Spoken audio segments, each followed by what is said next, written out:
नमस्कार, स्वागत है आपका। मैं हूं आपके साथ सपना दीपक मदेशिया। बुलेटिन का आगाज करेंगे। सुकमा में आईटी ब्लास्ट में शहीद हुए एएसपी आकाश राव का अंतिम संस्कार आज राजधानी रायपुर के महादेव घाट मुक्तिधाम में किया गया। एएसपी आकाश राव के बेटे ने चिता को मुखाग्नि की दी और इसी के साथ परिजन, पुलिस और प्रशासनिक अफसर ने नम आंखों से उन्हें अंतिम विदाई दी। इस दौरान वहां मौजूद नक्सल ऑपरेशन के आईपीएस विवेकानंद ने यह भी कहा है कि आकाश का बलिदान बेकार नहीं जाएगा।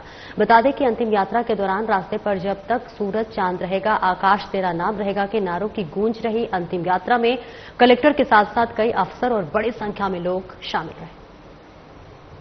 और वहीं उप मुख्यमंत्री विजय शर्मा भी इस दौरान महादेव घाट मुक्तिधाम पहुंचे।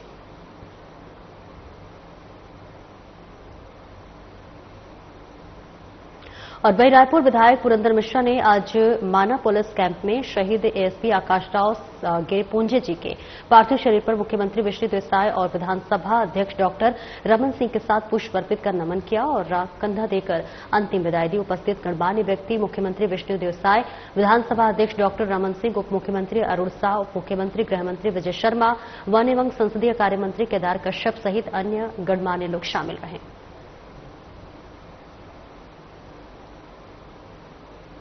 जिला सुकमा के कोटा क्षेत्र में माओवादियों द्वारा लगाए गए प्रेशर आईईडी विस्फोट में कोंटा के अतिरिक्त पुलिस अधीक्षक आकाश राव गिरिपुंजे शहीद हो गए। शहीद आकाश राव को श्रद्धांजलि अर्पित देने के लिए रक्षित केंद्र बीजापुर में श्रद्धांजलि कार्यक्रम का आयोजन किया गया। बस्तर रेंज के पुलिस महानिरीक्षक सुंदर राजपी ने गहरा शोक व्यक्त करते हुए इस कायरतापूर्ण माओवादी हमले की कड़ी निंदा की और कहा कि शहीद आकाश राव गिरिपुंजे की शहादत परिवार ही नहीं पूरे पुलिस बल के लिए अपुण्य और अत्यंत पीड़ादायक क्षति है। यह सर्वोच्च बलिदान बस्तर को माओवाद से मुक्त करने के हमारे संकल्प को और सुदृढ़ करेगा। और अब माओवादी संगठन इतना कमजोर और निराश हो चुका है कि यह सीधी लड़ाई लड़ने की हिम्मत नहीं जुटा पा रहा। इसलिए वे कायरतापूर्ण तरीके से आईईडी नागरिकों पर हमले और सार्वजनिक संपत्ति को नुकसान पहुंचाने जैसे कृत्य कर रहे हैं। लेकिन ये साजिशें कभी भी हमारे बल का मनोबल नहीं तोड़ पाएगी। इस दौरान बीजापुर, केरीपू और जिला बल के अन्य अधिकारी, कर्मचारी और पत्रकार शामिल रहे।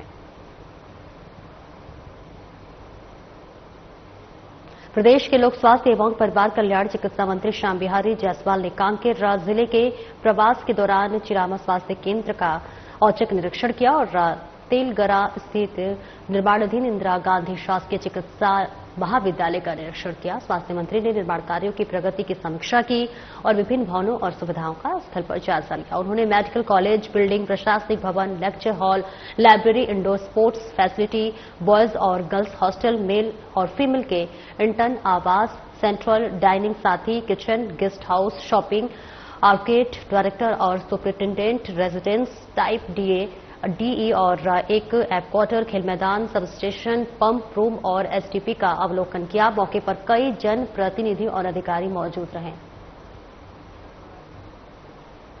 छत्तीसगढ़ प्रदेश कांग्रेस कमेटी के निर्देशानुसार बीजेपी सरकार द्वारा किए गए स्कूल और शिक्षकों के युक्तियुक्त करने के विरोध में ब्लॉक कांग्रेस कमेटी केशकाल अध्यक्ष राजेश नेताम और धनोरा ब्लॉक अध्यक्ष प्रवीण अग्निहोत्री के नेतृत्व में खंड शिक्षा अधिकारी कार्यालय का घेराव कर जंगी प्रदर्शन करते हुए कांग्रेस कार्यकर्ताओं ने नारेबाजी की। अध्यक्ष राजेश नेताम ने कहा कि जिस तरह से सरकार ने 45,000 नई भर्ती का वादा किया था, लेकिन यह युक्तिकरण कर शिक्षकों के पद को समाप्त कर रही है, जिसका असर बच्चों की पढ़ाई और शिक्षकों के भविष्य पर गहरा प्रभाव पड़ेगा। जिस तरह से सरकार की योजनाएं चल रही हैं, उसे देखते हुए बच्चों की पढ़ाई के साथ साथ माता पिता को भी परेशानियों का सामना करना पड़ेगा।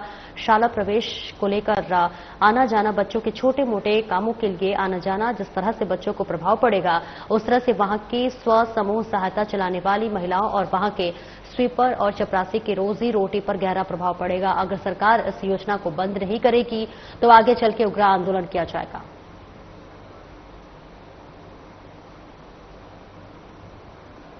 बीजेपी प्रदेश अध्यक्ष और विधायक किरण देव ने जगदलपुर विधानसभा क्षेत्र के दरभा मंडल की ग्राम पंचायत मावली पदरक में प्रधानमंत्री आवास योजना के तहत 2 नए मकानों का गृह प्रवेश और 101 नए आवासों का भूमि पूजन किया।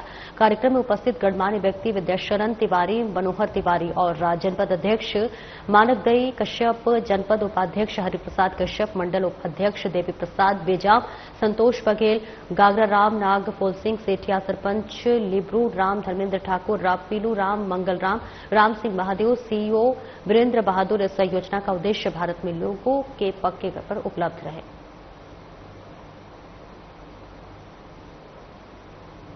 सीपीआई को बड़ा झटका देते हुए केंद्रीय समिति के सदस्य सीसीएम गौतम उर्फ सुधाकर और तेलंगाना स्टेट कमेटी एसजेडसी भास्कर राव को डीआरजी, एसटीएफ और कोबरा के संयुक्त टीमों ने नेशनल पार्क क्षेत्र के जंगलों में हर पुलिस माओवादियों के बीच मुठभेड़ में 7 माओवादियों को मार गिराया है, जिसमें 5 माओवादियों की शिनाख्त हुई। भारी मात्रा में विस्फोटक, गोला बारूद और नक्सल सामग्री भी बरामद किए गए हैं। पुलिस महानिरीक्षक बस्तर रेंज जगदलपुर सुंदर राजपीर ने बताया है कि सुरक्षा बलों द्वारा एक संयुक्त माओवादी विरोधी अभियान शुरू किया गया था और इस अभियान के तहत अब तक के 184 माओवादियों को मार गिराया है। 749 माओवादियों को गिरफ्तार किया गया है और 416 माओवादियों ने आत्मसमर्पण किया।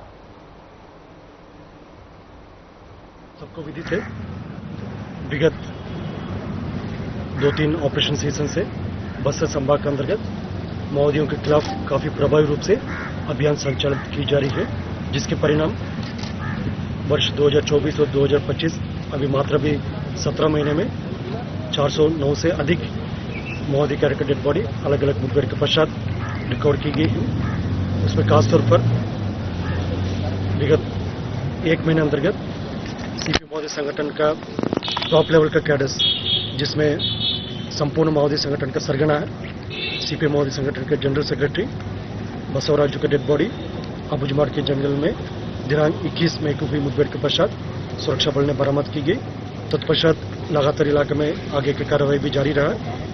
इस सिलसिला में बीजापुर के नेशनल पार्क इलाका में माओवादी कैडर्स का उपस्थिति का सूचना के आधार पर डीआरजी, एसटीएफ, कोबरा, सीआरपीएफ के संयुक्त बल अभियान के लिए रवाना की गई। अभियान के दौरान दिनांक 5 जून से लेकर 7 जून तक कई बार सुरक्षा बल या माओवादी के बीच में मुठभेड़ हुई। मुठभेड़ के उपरांत इलाका का सर्चिंग में कुल 7 माओवादियों का डेड बॉडी अलग अलग मुठभेड़ के पश्चात बरामद हुआ। 5 तारीख से शुरू होकर 7 जून तक टोटल 2 महिला माओवादी सहित कुल 7 माओवादियों का डेड बॉडी रिकवर किए गए थे। इनमें से सीपी माओवादी संगठन का सेंट्रल कमेटी मेंबर सुधाकर उर्फ गौतम, जो संपूर्ण माओवादी संगठन का एक हिंसात्मक विचारधारा का सरगना है, जो रिपोज करके रेवोल्यूशनरी पॉलिटिकल स्कूल, जिसके माध्यम से क्षेत्र की युवा युवतियों का, नाबालिग बच्चों का माओ का हिंसात्मक विचारधारा से उसका प्रभावित करना और उनके आतंकी इतिहास को ग्लोरीफाई करना, इस प्रकार के जो एक मॉडस ऑपरेंडी जो माओवादी संगठन का रिपोज और मोबाइल पॉलिटिकल स्कूल का संगठन द्वारा की जाती थे, उसके जो सरगना रहा गौतम उर्फ सुधाकर, जो सेंट्रल कमेटी मेंबर मूलतः आंध्र प्रदेश की रहने वाला कैडर है। विगत लगभग 40 वर्षों से नक्सल संगठन में अनेक हिंसात्मक गतिविधि में प्रत्यक्ष रूप से और उसके कॉन्स्पिरेसी में अलग अलग तरीके से उनकी भूमिका रहा। और जिले के कलेक्टर रानूपुर राष्ट्रीय पन्ना के त्वरित संज्ञान और निर्देश पर बाजार पारा स्थित कृष्ण मंदिर प्रांगण में क्षतिग्रस्त नाली की आज मरम्मत कराई गई। मंदिर परिसर के बाहर स्थित यह नाली भारी वाहनों के कारण जर्जर स्थिति में थी और ऐसे में श्रद्धालुओं को दर्शन में बाधा हो रही थी, आशंका बनी रहती थी। मामला कलेक्टर के संज्ञान में आते ही उन्होंने तत्काल नगर पालिका को मरम्मत कार्य के निर्देश दिए और इसके बाद कोंडागांव एसडीएम के नेतृत्व में नगर पालिका की टीम ने मौके पर पहुंचकर मरम्मत कार्य शुरू किया और नाली को दुरुस्त किया।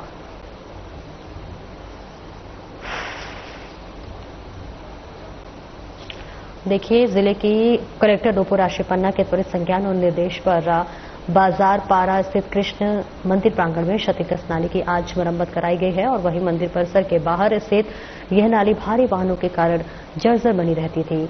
मामला कलेक्टर के संज्ञान में आते ही उन्होंने तत्काल नगर पालिका को मरम्मत कार्य के निर्देश दिए, ताकि इसके बाद कोंडागांव एसडीएम के नेतृत्व में नगर पालिका की टीम ने मौके पर पहुंचकर मरम्मत कार्य शुरू किया और इसी के साथ नाली को दुरुस्त भी कराया। मंदिर प्रांगण की नाली की कार्रवाई मरम्मत और वाहन के कारण जर्जर स्थिति में नाली थी, जिस वजह से अब उसकी मरम्मत करवा दी गई है। श्रद्धालुओं को दर्शन करने में दिक्कत होती थी और कलेक्टर के निर्देश पर यह मरम्मत हुआ है।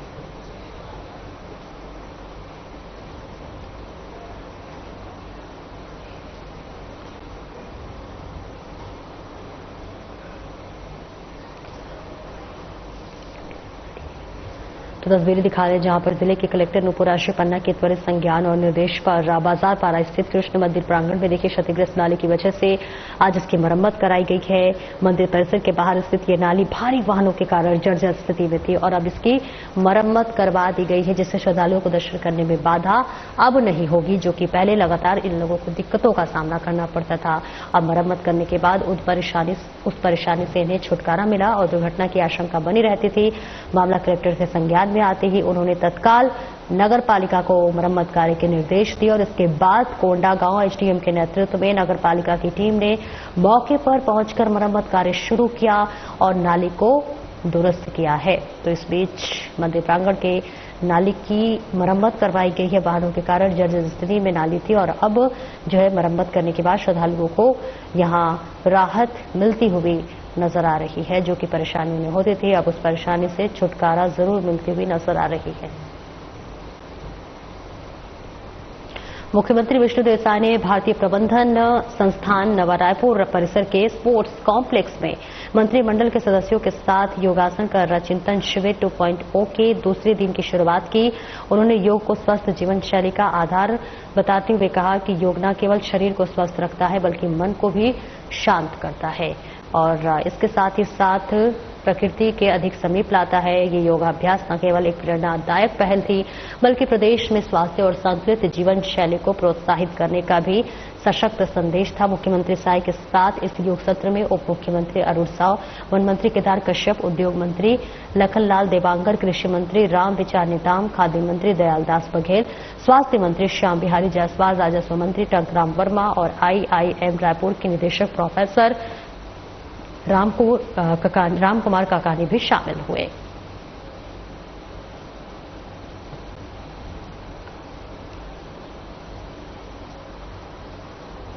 तो तस्वीरें आपको दिखा रहे हैं जहां मुख्यमंत्री विष्णुदेव साय ने भारतीय प्रबंधन संस्थान नवा रायपुर परिसर में स्पोर्ट्स कॉम्प्लेक्स में मंत्रिमंडल के सदस्यों के साथ योगाभ्यासन किया है और इस बीच 2.0 के दूसरे दिन शुरुआत की मंत्रिमंडल में वहां उन्होंने योग को स्वस्थ जीवन शैली का आधार बताते हुए अपनी बातों को रखा और बताया कि किस तरह से योग प्रकृति के समीप लाती है और योग के क्या क्या फायदे हैं, ये भी बताते हुए नजर आए। इसके साथ तमाम नेताओं की मौजूदगी रही, जहां आपको बता दें कि इसमें मुख्यमंत्री साय के साथ उप मुख्यमंत्री की मौजूदगी रही, वन मंत्री केदार कश्यप, उद्योग मंत्री लखनलाल देवांगन, कृषि मंत्री रामविचार नेताम, खाद्य मंत्री दयालदास बघेल, स्वास्थ्य मंत्री श्याम बिहारी जायसवाल, राजस्व मंत्री टंकराम वर्मा और IIM रायपुर के निदेशक प्रोफेसर राम कुमार काकानी भी शामिल हुए हैं। तो रायपुर से ये तस्वीरें आपको दिखा रहे हैं। छत्तीसगढ़ के सुकमा जिले में नक्सलियों ने एक बड़ी घटना को अंजाम दिया है। नक्सलियों द्वारा किए गए IED ब्लास्ट में पुलिस दल को निशाना बनाया गया है, जिसमें एडिशनल SP आकाश राव गिरिपुंजे शहीद हो गए हैं और इस गंभीर घटना पर प्रदेश के गृह मंत्री एवं उप मुख्यमंत्री विजय शर्मा का बयान सामने आया है। उन्होंने शहीद अधिकारी को श्रद्धांजलि देते हुए कहा, सुकमा जिले के काउंटर ऑपरेशन क्षेत्र में हमारे बहादुर अधिकारी एडिशनल SP आकाश राव गिरिपुंजे IED ब्लास्ट में शहीद हो गए हैं और वे एक जाबाज अफसर थे और उन्हें गैलेंट्री अवार्ड से भी सम्मानित किया गया था और ये हमारे लिए बेहद दुखद और पीड़ादायक क्षण है। ये घटना नक्सलियों की कायराना हरकत है, जिसका करारा जवाब दिया जाएगा।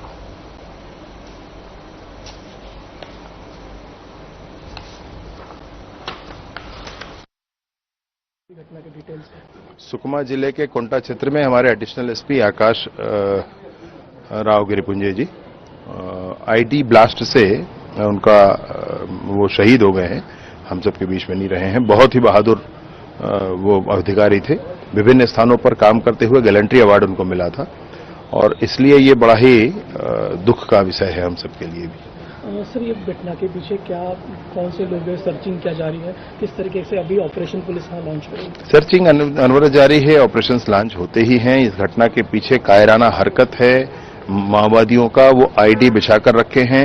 ये आईडी किसी के लिए नहीं, ये गांव के विकास के मार्ग पर बिछा हुआ आईडी है। ये आईडी है इसलिए क्योंकि इसमें जानवर फंसते हैं, ये आईडी है इसलिए क्योंकि इसमें आमजन फंसते हैं, और आज हमारे आर्म फोर्स के अधिकारी भी फंसे। एक तरफ नक्सल मोर्चे पर सरकार काम करी है, ऐसे में ऐसी घटना होना कहीं ना कहीं उसमें रुकावट आ जाती है सब। एक जवानों की भुजाओं में बहुत ताकत है, एक क्षण भी कुछ नहीं रुकेगा। मैं आपसे स्पष्टता के साथ कहना चाहता हूं कि किसी सूरत में कोई बातचीत की स्थिति बनते रहती है तो ऐसी घटनाओं से खत्म होगा।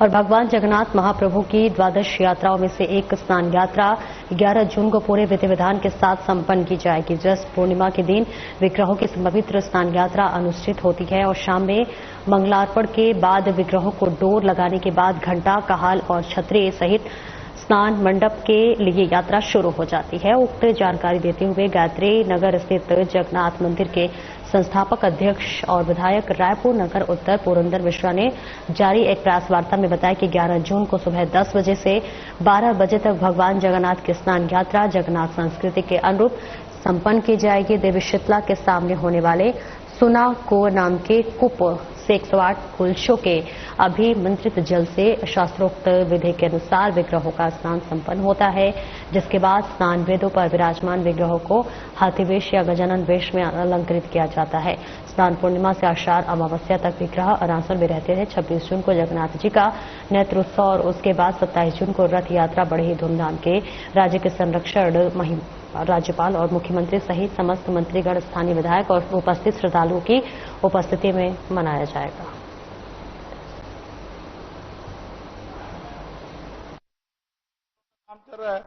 कुछ रथ को हम ठीक कराते हैं, रंग रोगन कराते हैं, मंदिर का रंग रोगन हो रहा है, उस हिसाब से तैयारी चल रही है। ये हम लोग का उत्सव है। रथ यात्रा के दिन संस्कृति के अनुसार नया कपड़ा पहन के देवता का पूजा करके हम जाते हैं और साल की शुरुआत होती है। पहले तो वर्षा होती थी और हम जाते थे, खेतों में चलते चलते गिर भी जाते थे। अभी तो बरसात थोड़ा सा कम होने लगा है, फिर भी मैं सभी रायपुर वासियों को, छत्तीसगढ़ वासियों को रथ यात्रा पर्व का बधाई देते हुए सबको निमंत्रण करता हूं। जो आप लोग आए हैं आपको भी निमंत्रण है, जो बाद में आ रहे हैं उनको भी निमंत्रण है। वहां आलू नहीं चलता, टमाटर नहीं चलता, इसको विदेशी द्रव्य मानते। गोभी नहीं चलता, देसी आइटम चलता है। जैसे आलू के बदले वहां खम आलू, टमाटर के बदले आम और इमली, इसको मिला के भोग लगता है। वैसे मेन भोग में कोई खटाई नहीं रहता, उसका खटाई का अलग से बनता है। जैसे भाजी वहां बनता है, खजूर बनता है, ये जो कटहल है, कटहल के भगवान को बहुत प्रिय है।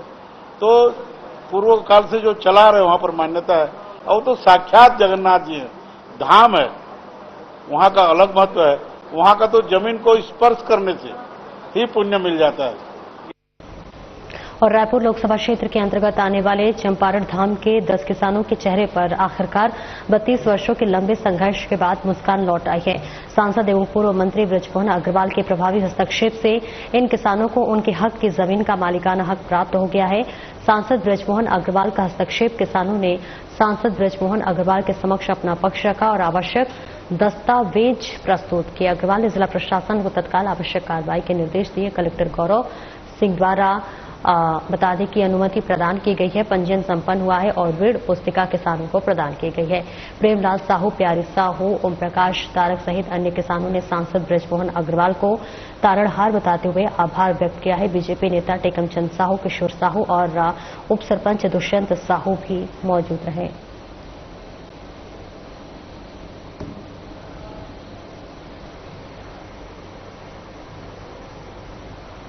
धरसीवा विधानसभा के ग्राम बड़ौदा में सदगुरु कबीर प्रकाट्य उत्सव के पावन अवसर पर विधायक अनुज शर्मा ने बालिका छात्रावास भवन का लोकार्पण किया।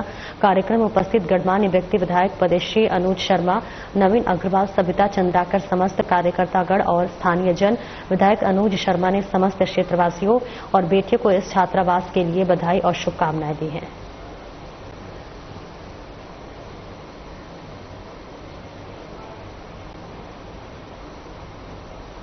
भारतीय रेड क्रॉस सोसाइटी के पर्यावरण उप समिति द्वारा महारानी अस्पताल परिसर के शासकीय नर्सिंग कॉलेज प्रांगण में एक पेड़ मां के नाम के तहत बीजेपी प्रदेश अध्यक्ष और विधायक किरण सिंह देव ने पौधारोपण किया।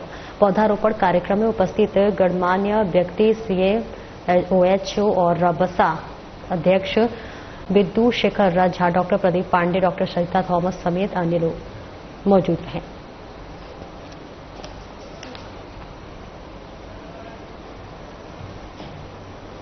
कलेक्टर नूपुर आशिफ पन्ना ने शुक्रवार को नारायणपुर के अबूझमाड़ मलखंभ के प्रतिभावान खिलाड़ियों से मुलाकात कर उनके हालिया प्रदर्शन पर हर्ष व्यक्त करते हुए उन्हें शुभकामनाएं दी। उन्होंने खिलाड़ियों को बधाई देते हुए कहा कि यह सफलता समर्पण, अनुशासन और अथक मेहनत का परिणाम है, जो पूरे बस्तर अंचल के लिए गर्व का विषय है।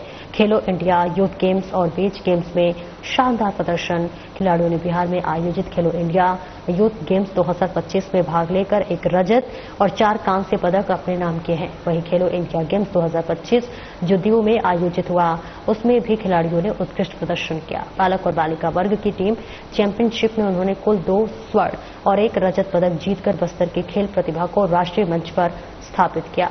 खिलाड़ियों से चर्चा के दौरान कलेक्टर नूपुर आशिफ पन्ना ने उनकी उपलब्धियों को बस्तर के आदिवासियों के लिए एक मिसाल बताया। उन्होंने आगे कहा कि आप सबकी सफलता न केवल नारायणपुर बल्कि पूरे छत्तीसगढ़ के लिए गर्व की बात है। आपकी मेहनत, लगन और समर्पण आने वाली पीढ़ियों के लिए प्रेरणा है।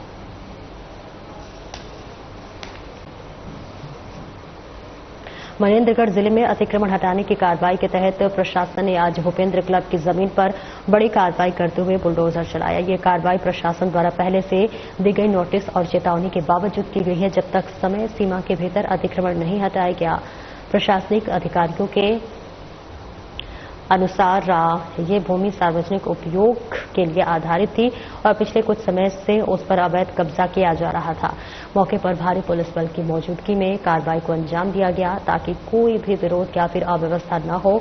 एसडीएम ने जानकारी दी है कि हमने इससे पहले संबंधित पक्षों को नोटिस जारी किया था, लेकिन कोई भी संतोषजनक जवाब नहीं मिला। सार्वजनिक हित में ये कार्रवाई आवश्यक थी और वह स्थानीय निवासियों और क्लब से जुड़े कुछ लोगों ने इस कार्रवाई का विरोध करते हुए कहा कि उन्हें पर्याप्त समय नहीं दिया गया और उन्होंने वैध दस्तावेज भी पेश किए थे। इस घटना को लेकर अब स्थानीय राजनीति भी गर्मा गई है। विपक्ष ने इसे जन विरोधी कदम करार देते हुए प्रशासन पर मनमानी करने का आरोप लगाया है। प्रशासन ने स्पष्ट किया है कि आगे भी ऐसे अवैध कब्जों के खिलाफ सख्त कार्रवाई जारी रहेगी।